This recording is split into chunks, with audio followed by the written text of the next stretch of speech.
Right, with that, let's move on and get you more from the UK. Amid growing calls for leadership change within the Labour Party, UK's Prime Minister Keir Starmer has found himself in the middle of a fresh storm, one that has put his membership at an unprecedented risk. But the Labour leader remains defiant in his position, and he says that he has not lost authority in his role. We've had incredible prevailing winds in the 2 years we've been in government in terms of the international volatility and the impact on our economy. Notwithstanding that, we've had two very significant increases in defence spend, and we've just rehearsed that. Secondly, we've stabilised the economy. And I would just gently say this, that whoever is Prime Minister is going to face the same prevailing winds as I am facing. None of that is going to change. Now, the comments come shortly after several leaders have quit their portfolios. Both Defence and Armed Forces ministers have quit over differences on military spending, piling pressure on Keir Starmer to step down. The Defence Secretary John Healey resigned after he alleged that Starmer's defence investment plan risked making Britain less safe. Healey's two parliamentary aides also resigned in protest. Hours later, the Armed Forces Minister, Al Kans, resigned after accusing Starmer of failing to adequately support military personnel and invest in defence. Now, the string of resignations weakens Starmer's authority at a precarious moment.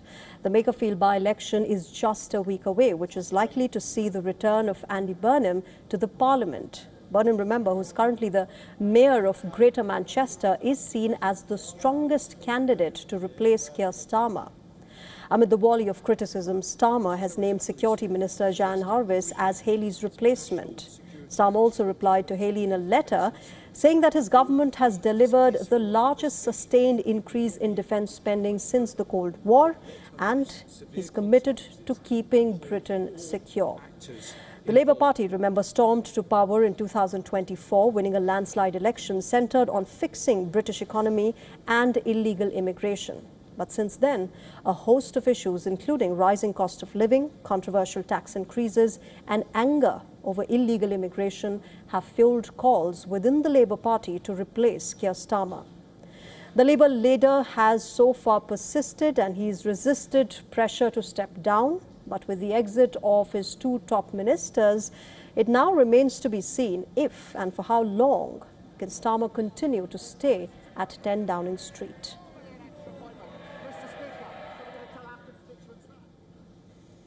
Right, let me go across to my colleague Stuart Smith, joining us from London at the moment, helping us give a perspective of what has been happening. Stuart, tough times for Keir Starmer. He's been through, one after the other controversy that's been happening around him and for him. But at the moment, what does it look like? What's his strategy forward? His top two ministers have resigned. There is clear rift within the Labour Party as well, supporters and those who stand anti-Keir Starmer. What is it looking like for the UK Prime Minister at the moment?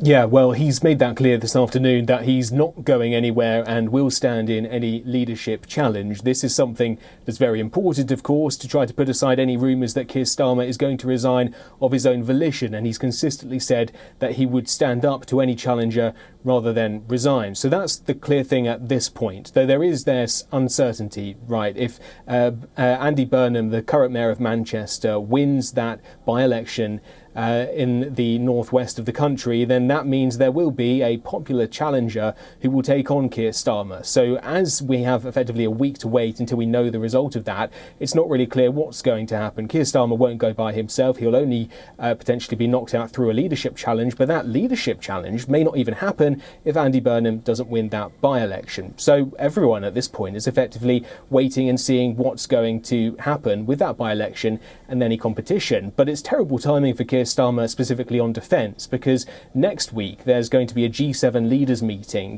these top economies meeting the leaders of them in France to discuss the very issues here that are at the heart of the debate, issues of defence, how to protect Europe from Russian threats, for example. And then next month he's going to Ankara for the NATO leaders summit. And all of this as the UK can't at the moment put a plan on paper about how it's going to do defence over the long term. This is what what's at the centre of this debate. The Defence Secretary, the Armed Forces Minister and 2 senior aides have all resigned over a defence investment plan that they say doesn't actually keep the country safe, which is a damning endorsement for the Prime Minister. He's known on the international stage as walking the walk. He's supportive for Ukraine. He says the right things. But this plan, which reportedly, according to the outgoing Defence Secretary, would only boost GDP defence spending by 0.08% of GDP at a time when largely people think it needs to be around 3% overall, which means going from 2.6 to 2.68% is not enough, is what the Defence Secretary is saying.